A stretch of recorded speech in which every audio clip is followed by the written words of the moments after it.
Olá pessoal, prazer em encontrar vocês de novo. Vamos continuar o nosso bate-papo aí sobre institutos do direito civil. E o que eu escolhi para falar um pouco hoje é o nosso condomínio em multipropriedade, beleza? O Brasil demorou muito para positivar essa espécie de condomínio. Pra vocês terem ideia, a França já fala sobre multipropriedade desde a década de 60, Portugal desde a década de 80, a Espanha desde a década de 90, os Estados Unidos também já há bastante tempo fala da multipropriedade. Então a gente entra um pouco atrasado com relação a esse instituto. Talvez ele inclusive tenha perdido muito espaço em razão do momento de economia compartilhada que a gente vive, né? Hoje, aplicativos como Airbnb e outros aplicativos de locação, eles estão de uma incidência tão ampla nas nossas relações sociais que talvez falar em multipropriedade perca um pouco o charme, tranquilo? Mas vamos lá, o que é a multipropriedade, né?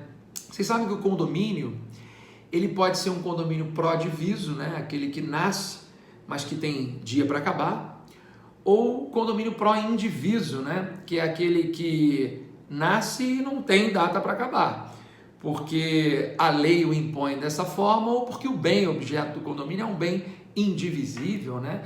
O que levou a Bevilacqua a nos dar aquela frase famosíssima de que o condomínio é o estado anormal da propriedade, né? Enfim, é um foco de problema, um foco de confusão, porque a propriedade é feita para ser exclusiva, para você usar, fruir ou gozar e dispor como bem entender. Falar em condomínio já é por si só um problema. Isso Bevilacqua, o saudoso Bevilacqua falava sobre isso.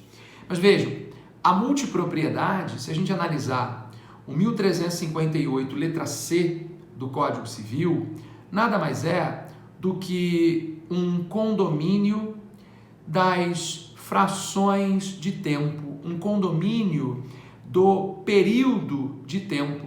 Trata-se de uma unidade autônoma das frações de tempo. Vejam, o imóvel, ele é um bem indivisível e a gente não está falando aqui de um condomínio desse imóvel, um condomínio na perspectiva espacial. Nós estamos falando de frações de tempo. Então notem que os multiproprietários, eles vão titularizar de forma autônoma e exclusiva unidades periódicas de tempo. A ideia é essa, beleza? Eu me torno multiproprietário de um período de tempo sobre determinado bem imóvel, beleza? E quando eu estiver no meu período de tempo, eu tenho direito ao uso exclusivo sobre a coisa, sobre aquele determinado bem, tranquilo?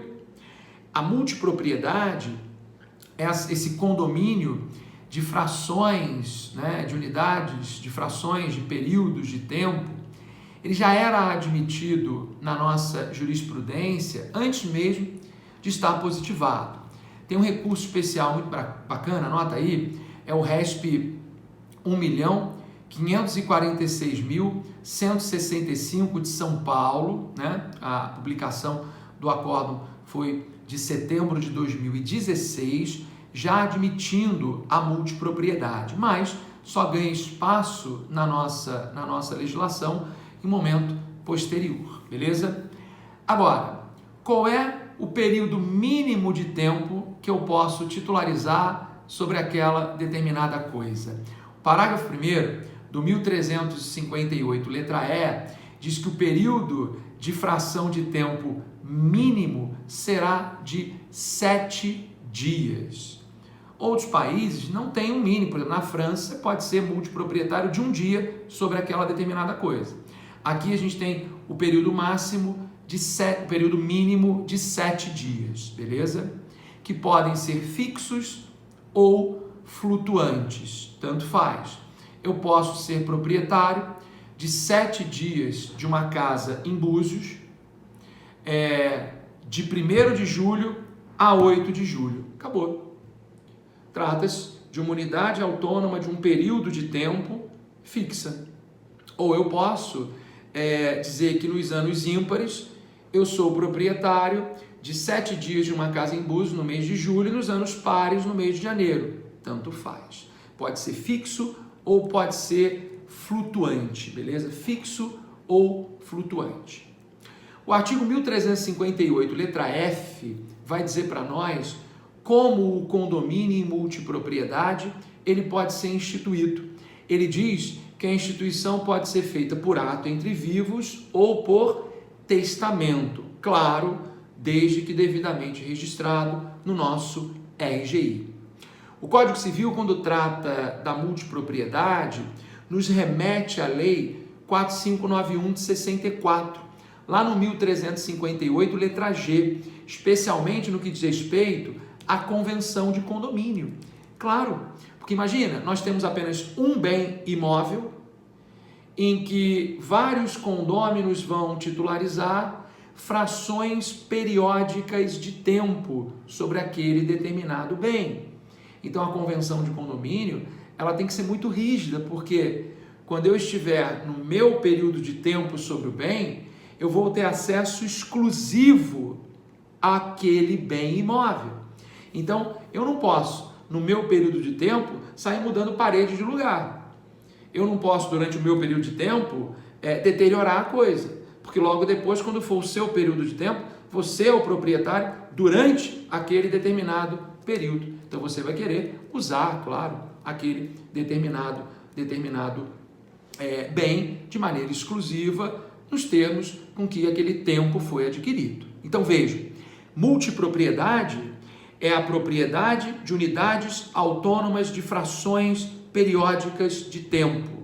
O mínimo é de 7 dias. Então, se a gente pega 365 dias e divide por 7, nós temos o número, já fiz o cálculo antes, 52. Então, a gente pode ter, no máximo, 52 multiproprietários sobre um mesmo bem imóvel. Beleza? Agora, o que me chama muito a atenção, e aí eu acho que é o ponto central do nosso papo, é que o 1358, letra J, lá no seu inciso 2º do parágrafo 1º, ele traz a possibilidade de perda temporária de utilização do imóvel como uma forma de sanção ao multiproprietário antissocial. E aí eu acho que vale muito aqui a gente dar uma lida no artigo, beleza? Vale muito a leitura. Olha só, são obrigações do multiproprietário, além daquelas previstas no instrumento de instituição e na convenção de condomínio e multipropriedade. Aí vai lá, parágrafo 1º. Conforme a previsão que deverá constar da respectiva convenção de condomínio, em que a gente aplica de forma subsidiária as normas da 4591 de 64, o multiproprietário estará sujeito a, inciso 1º, multa no caso de descumprimento de qualquer de seus deveres, e 2, agora, multa progressiva e perda temporária do direito de utilização do imóvel no período correspondente à sua fração de tempo, no caso de descumprimento reiterado de deveres. Olha que legal, galera, porque a gente já viu na jurisprudência, e eu nem comentei isso com vocês, posso falar sobre isso em outro vídeo, a gente já viu em jurisprudência que aquele condômino antissocial, em condomínio edilício, após reiterados comportamentos antissociais e após reiteradas multas aplicadas pelo condomínio, como as multas não davam jeito, porque pega um condômino antissocial rico, o cara vai fazer festa de domingo a domingo, vai entrar madrugada dentro com som alto e vai aplicar multa, e ele vai pagar a multa e vida que segue. Então nós temos decisão no sentido de aplicar a perda do direito de morar aquele determinado condômino antissocial. Meu amigo, é muito grave eu tirar a propriedade, mas eu vou fazer com que você perca o direito de morar nesse determinado imóvel em razão das suas reiteradas condutas antissociais.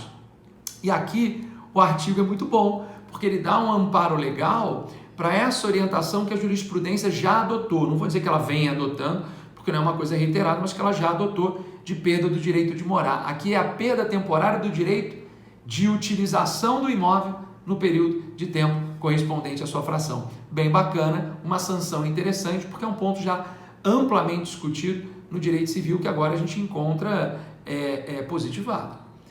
Na multipropriedade, mas está positivado, beleza? Então, gera também uma baita discussão para outro vídeo, beleza? Eu acho que a multipropriedade hoje, com Airbnb e outros aplicativos, como eu dizia, eu não vou comprar nunca, pelo menos eu não, 7 dias de uma casa em Búzios de 1º de julho a 8 de julho. Se eu quiser ir para Búzios passar uma semana, eu vou alugar uma casa lá pelo Airbnb. Agora abre aqui o celular, pá, acabou e viajo.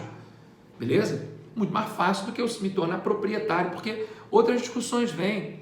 Se eu sou proprietário, eu vou ter que pagar o IPTU. Claro que eu vou pagar o IPTU correspondente à minha fração de tempo, mas vou pagar o IPTU. Eu tenho todas as obrigações de guarda e conservação daquela determinada coisa, e por aí vai. Eu não quero alugar, chegar lá e vida que segue. Eu acho que a multipropriedade ainda pode ser explorada pela rede hoteleira. Aí eu acho. Imagina, uma rede hoteleira que, aliás, os condo-hotéis estão super na moda, depois a gente vai conversar sobre isso em outro vídeo. Agora imagina, a gente tem uma empresa hoteleira que ergue lá o seu hotel, e cada apartamento daquele hotel pode ter 52 multiproprietários. Para pensar nisso. Então ele pode comercializar, no máximo, 52 multiproprietários. Então ele tem um apartamento com 100 unidades, ele pode comercializar 520 unidades autônomas de frações periódicas de tempo, e que podem ser fixas ou flutuantes. Eu acho interessante.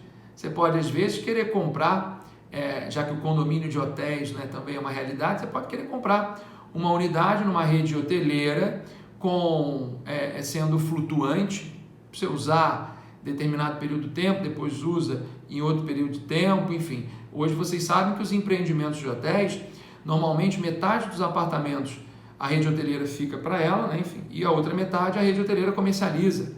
Então, formando esses condomínios, condo-hotéis, e você pode ser proprietário de uma unidade, de um apartamento que fica num hotel, beleza?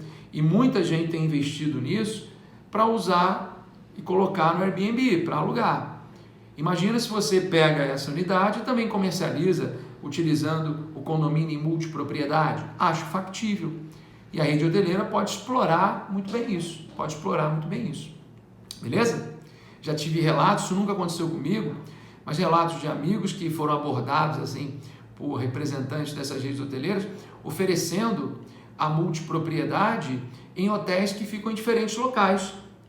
Olha, você vai ser 7 dias proprietário de uma unidade de tempo num hotel que fica lá em Salvador, e depois 7 dias num que fica lá em Búzios.